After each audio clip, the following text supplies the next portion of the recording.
After our family reunion, I checked my account. It was drained. My brother-in-law snorted. "We needed it more than you." "Then you won't mind what's coming next," I said as they laughed, and I made my ultimate move. Now they are mad. I never thought my own blood would rob me blind.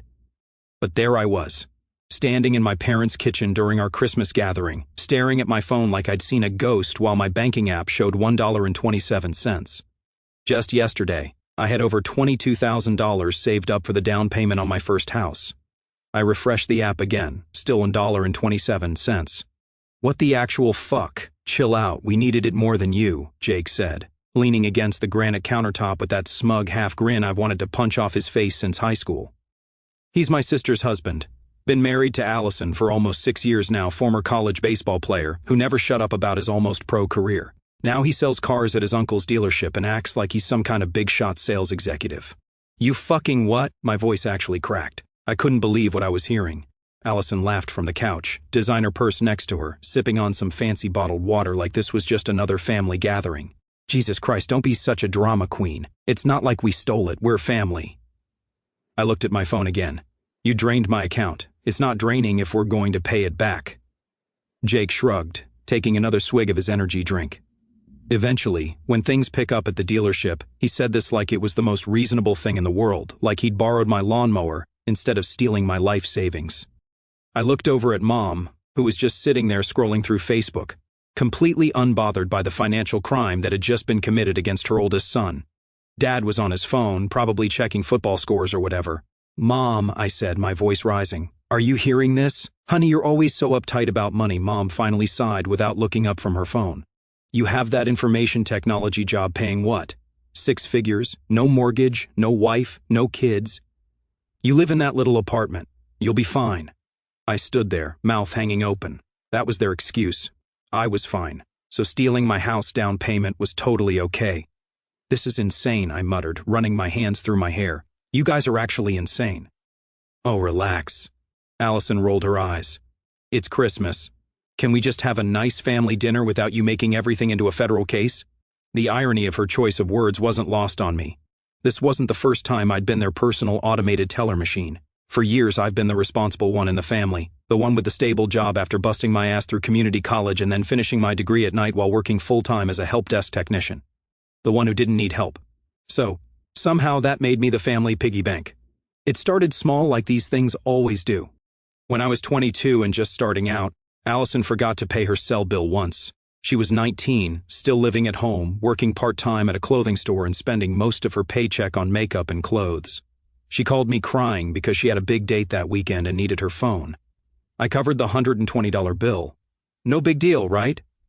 Then a few months later, she needed $300 for textbooks, then $500 for a security deposit on her first apartment with roommates. She never paid any of it back, but whatever. She was my little sister.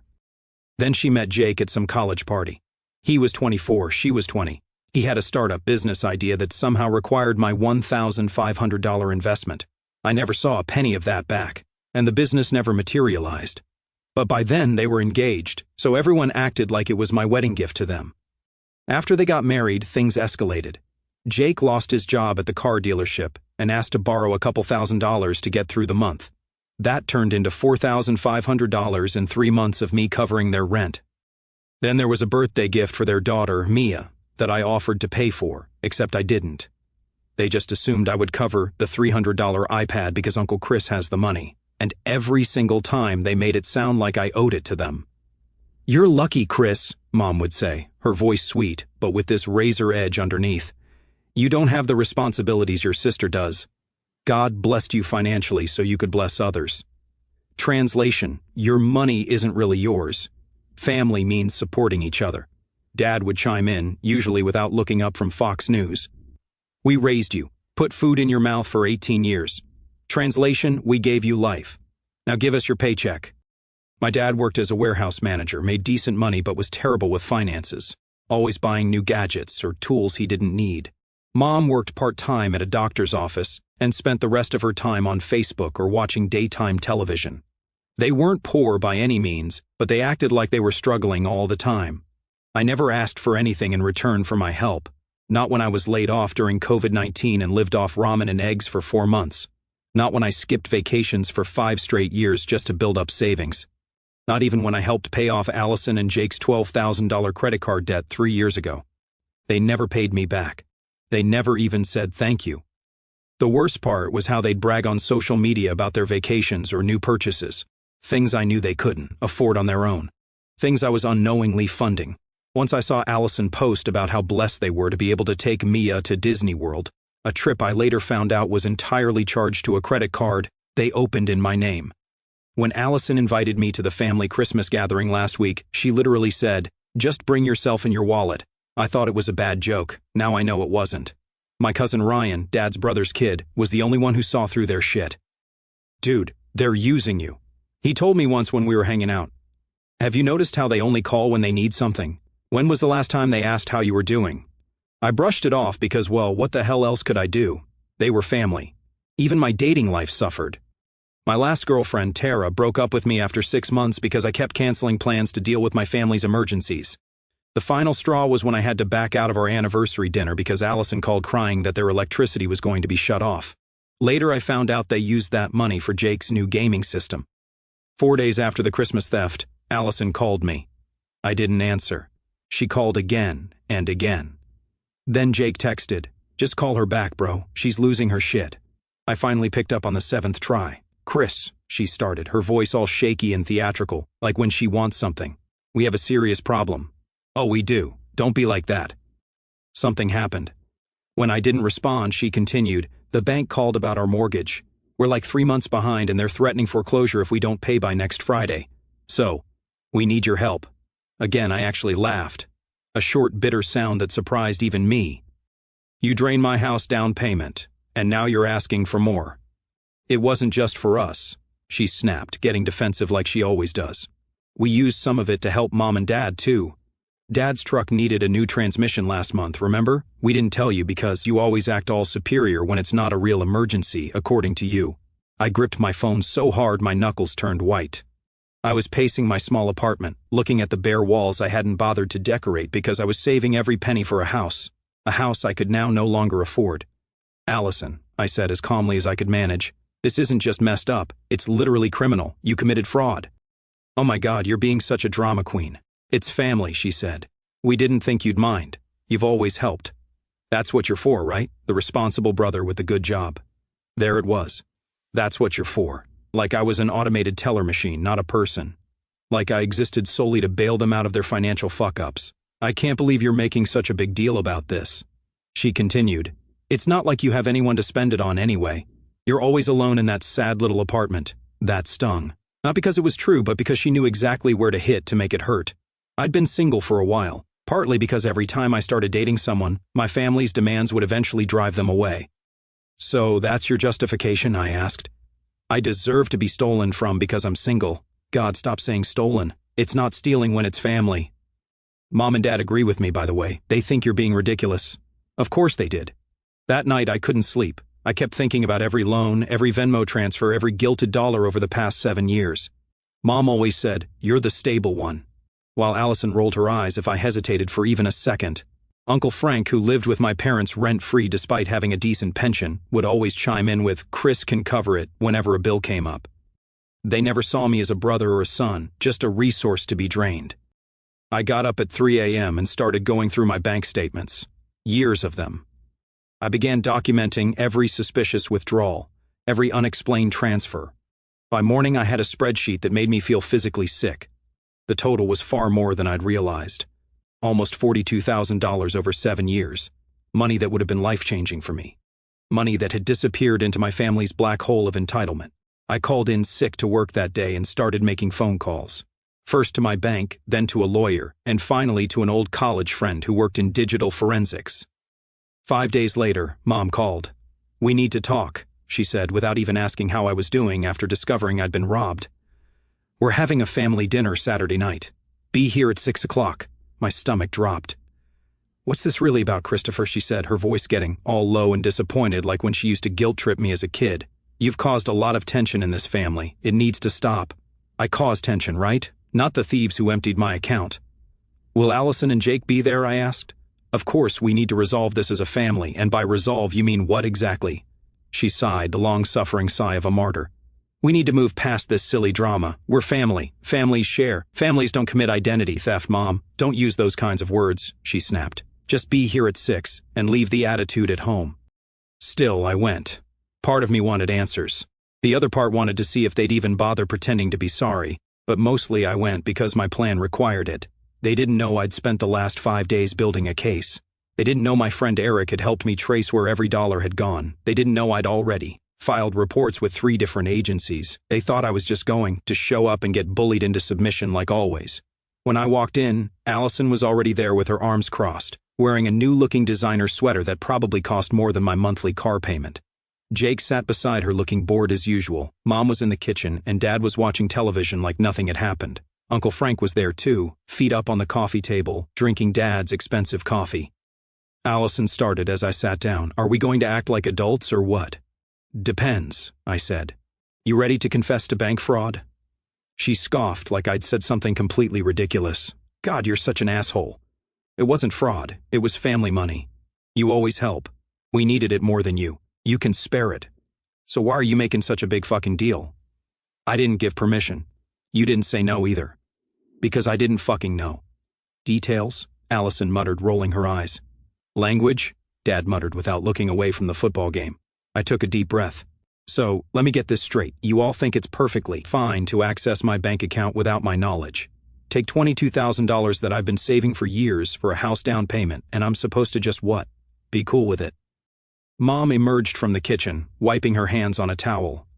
Chris, you're being dramatic. We've all helped each other out over the years. Helped? When have any of you ever helped me? Silence. They all looked at each other like I'd asked a trick question. We raised you, Dad finally said as if that was an answer. That's what parents are supposed to do, Dad. It's literally the law. Uncle Frank snorted. Always were an ungrateful little shit. I turned to Mom, hoping for some support. And you're just okay with this? She looked away. We all agreed. You've always been the one who could handle it. You make good money. No one even thought to ask, Uncle Frank added, stretching lazily. We trusted you to do what's right for the family. That's what real men do. I stood up. And what's right is letting you rob me while smiling to my face. Stop saying rob, Allison shouted. It was for the family. We have Mia to think about. She gestured toward her 5-year-old daughter, who was upstairs, probably playing with the iPad I'd unknowingly paid for. Then you won't mind when the family deals with the consequences, I said quietly. Jake narrowed his eyes. What's that supposed to mean, bro? I didn't answer. Not yet. My old friend Eric, who worked in digital forensics, had already helped me trace exactly where every dollar had gone. And it wasn't just to mortgage payments and car repairs like they claimed. You know what? Let me get something from my car, I said, standing up. As I walked out to my car, I sent a quick text. We're on. When I came back inside with my backpack, the atmosphere had shifted. They were all huddled together, whispering.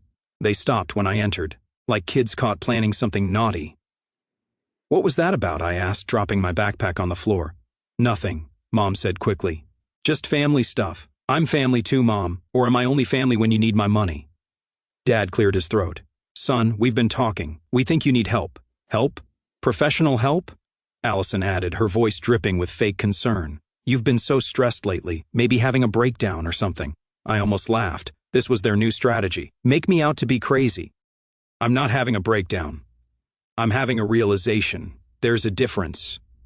Jake leaned forward, suddenly playing the concerned brother-in-law. Look, man, we get it. You're upset, but this isn't healthy. You're obsessing over money when you should be focusing on what matters. Family. You know what's really unhealthy? Stealing from someone and then gaslighting them when they get upset about it. There you go again with that word. Mom sighed. Well, what would you call it? I demanded. You accessed my account without permission and took my money. What's that if not stealing? We were going to tell you, Allison insisted. We just needed to wait for the right time. The right time? Like when? After you spent it all, we were going to pay it back. With what money? You can't even pay your own mortgage. Allison's face flushed red. She looked at Jake, who suddenly found the carpet very interesting. That's what I thought, I said. Uncle Frank stood up, stretching his back. I'm tired of this shit. Kid doesn't appreciate anything, never has. I turned to him. You know what, Uncle Frank? You're right. I don't appreciate having my bank account raided. I don't appreciate being treated like an automated teller machine. and I really don't appreciate how none of you seem to think you've done anything wrong. Dad muted the television, finally giving me his full attention. Christopher, that's enough. You're upsetting your mother. I'm upsetting her. What about me? Does anyone care that I'm upset? That I was robbed by my own family? Nobody robbed you, Allison shouted, standing up. God, you're such a fucking victim. Always have been. Poor Chris, all alone in his apartment with his computers. Maybe if you had a real life, a family of your own, you'd understand what it's like to have actual responsibilities. The room went quiet. Even Allison seemed shocked by her outburst. I nodded slowly. So that's what you really think of me? I didn't mean, she started. No, you did. You all do. I'm just the sad loser with the good job, the walking wallet, not a real person with dreams or needs. No one responded. They couldn't even look me in the eye. I reached into my backpack, pulled out a thick printed stack of paper, and slammed it on the table. $2,850 at Nordstrom, $1,400 on gaming equipment, $3,200 on Jake's new golf clubs, $4,600 for your Cancun vacation last month that you posted all over Instagram. Jake didn't think I'd check. Jake's face went from smug to panicked in about 2 seconds. You went through our accounts? Oh, I did more than that. I opened my laptop. The screen lit up with a neat color-coded breakdown. Every charge, every transfer, all traceable screenshots of Allison's social media showing off new purchases, right after large withdrawals from my account. I compiled every transaction. I filed a fraud report. I hired a forensic accountant. And guess what? They got back to me. Allison's eyes widened. You're bluffing, am I? You called the fucking police on your own sister? She shrieked. I turned to Mom. Still think this is just family business? This is insane, Dad snapped. You want to put your own sister in jail over money? You put yourselves there. Then came the knock. 3 hard, heavy pounds against the door. Allison went pale. Jake stood up so fast he knocked over his chair. Mom gasped and backed away. Dad froze. Uncle Frank spilled his coffee. Open up, a voice shouted. Financial Crimes Unit. Another knock, louder this time. Jake turned to me, voice low. Chris, tell me you're not serious. Dead serious. The knocking continued. Financial Crimes Unit. Open the door. I walked calmly to the door and opened it. 3 officers stepped in, badges visible. One carried a clipboard, the second a tablet. The third surveyed the room. You, Christopher Reynolds? Yes. Thank you for your cooperation. We'll take it from here. Mom covered her mouth. Allison dropped into a chair like her legs gave out. Jake stood there dumbstruck.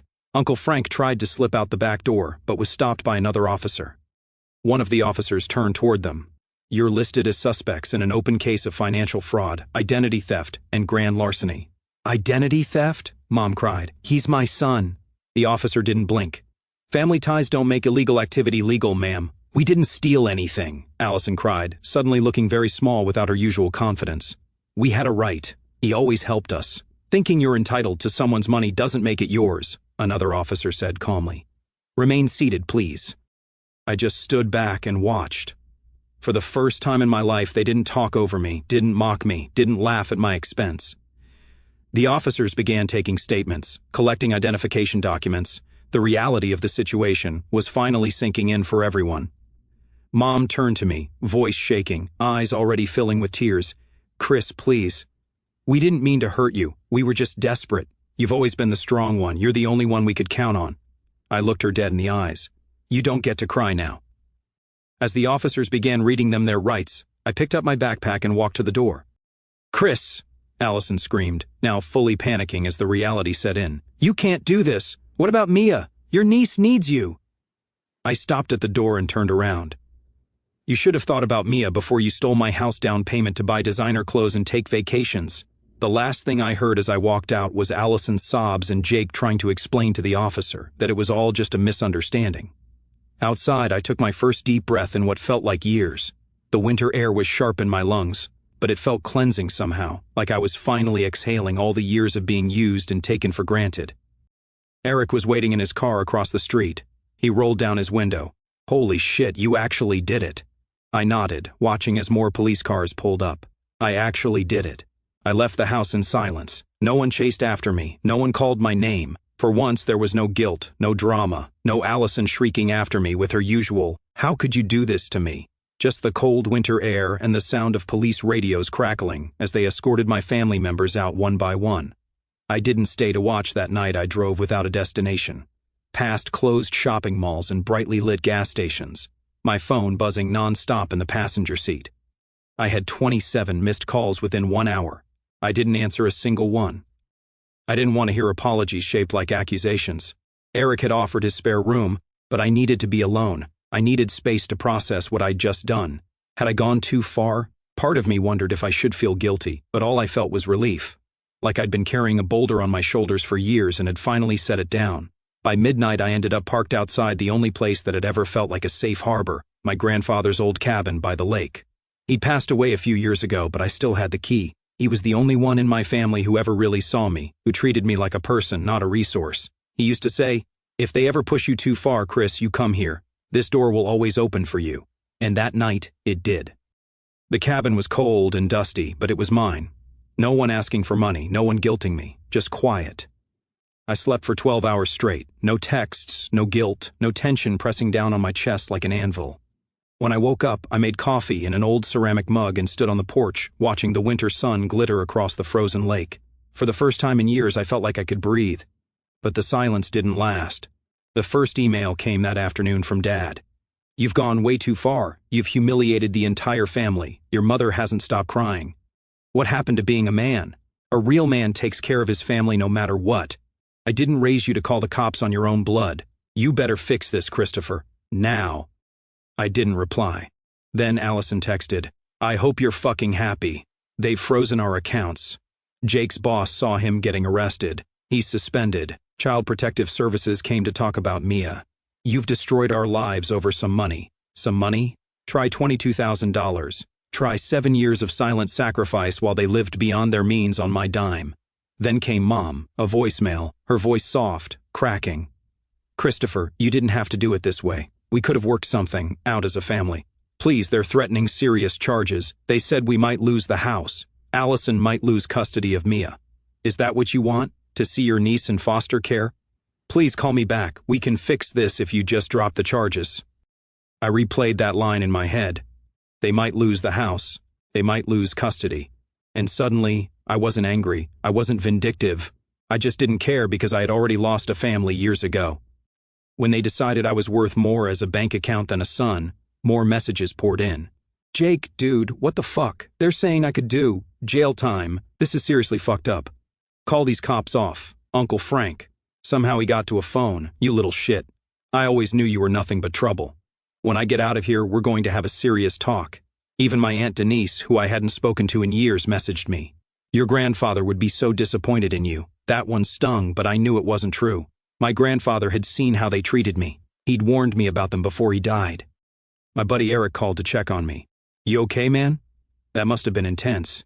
Weirdly, "I feel great," I told him, like I finally cut out a tumor. "They had it coming," he said. "Remember when they borrowed your car and returned it with no gas and a dented fender? Or when your mom gave away your PlayStation to your cousin because you're too old for games anyway? This has been going on forever, dude." He was right. The financial theft was just the final straw. 3 days later, my lawyer called. "They're trying to cut a deal," she said. "They want to meet." "No," I replied immediately. "I'm not interested. You should hear them out. It might be better for everyone if—" Better for everyone or better for them? They didn't care what was better for me when they stole my money. She sighed. "Just think about it, okay? Their family. That word again, family. Like it was some kind of magic spell that erased all wrongdoing." A week into my self-imposed exile, there was a knock at the cabin door. I froze, wondering if they'd somehow found me. But when I peeked through the window, it was Ryan. "How did you find me?" I asked, letting him in. "Grandpa used to bring us here when we were kids, remember? I figured you'd be here." He looked around. "Man, this place hasn't changed. What do you want, Ryan?" He hesitated. "Look, I'm not here to guilt trip you or anything. I think what you did was badass. I just wanted to make sure you're okay." I studied him, looking for any sign of deception, but his concern seemed genuine. "I'm fine," I said. "Better than fine, actually." He nodded. "Good. It's about time someone stood up to them." He paused. "But things are pretty bad back home." "Not my problem." I know. Just thought you should know what's happening. Allison and Jake are fighting nonstop. Mom's telling everyone you had some kind of mental break. Dad's pretending everything's normal while drinking himself to sleep. Uncle Frank's lawyer says he might serve actual time because of his priors. I shrugged. They made their choices. Yeah, they did. Ryan looked at me. Just like you made yours, and for what it's worth, I think you made the right one. That meant more than he knew. It's been 4 months since that night I blew everything up. 4 months since the investigation started.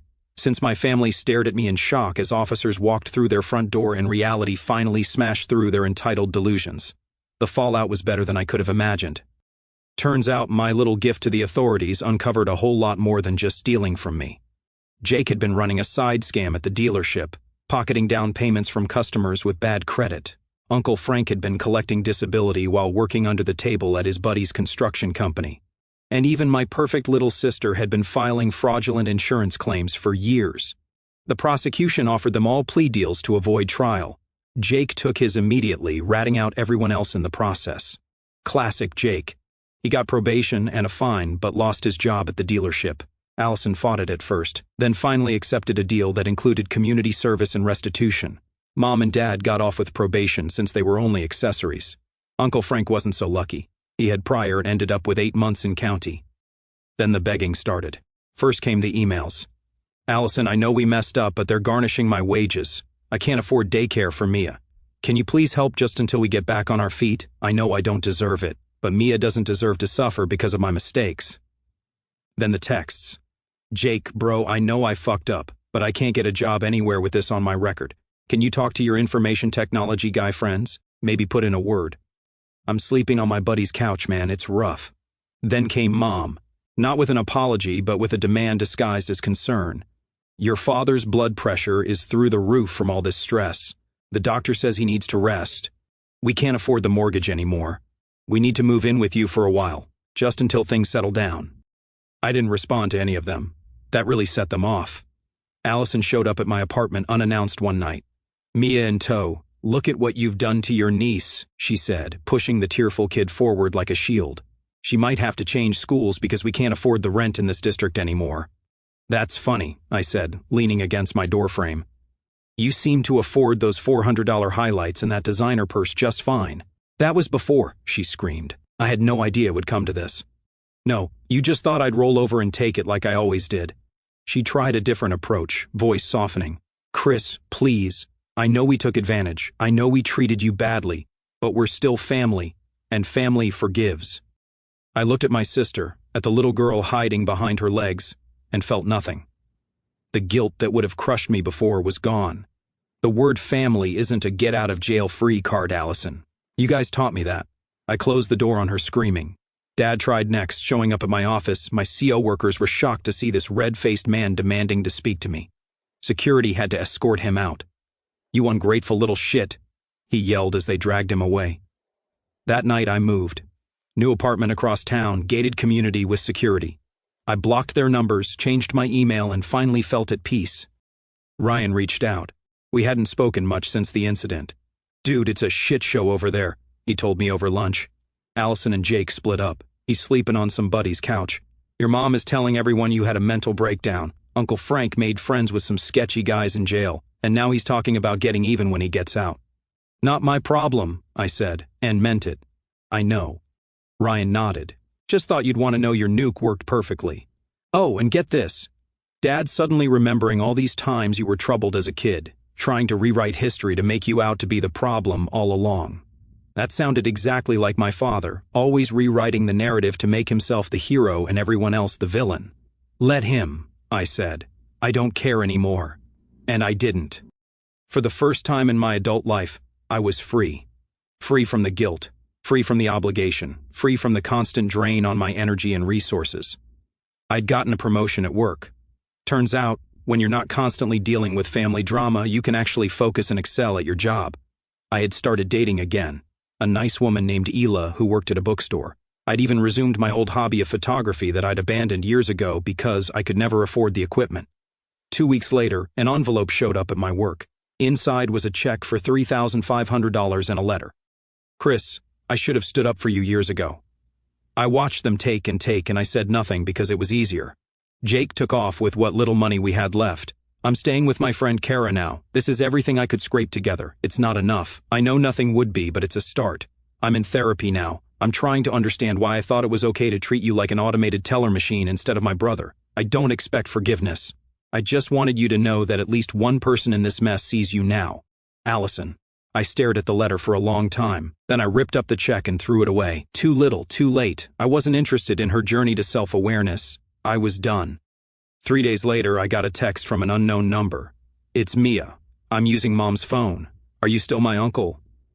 That one hit different. I wrote back, always, kiddo. People ask me sometimes, do you regret it?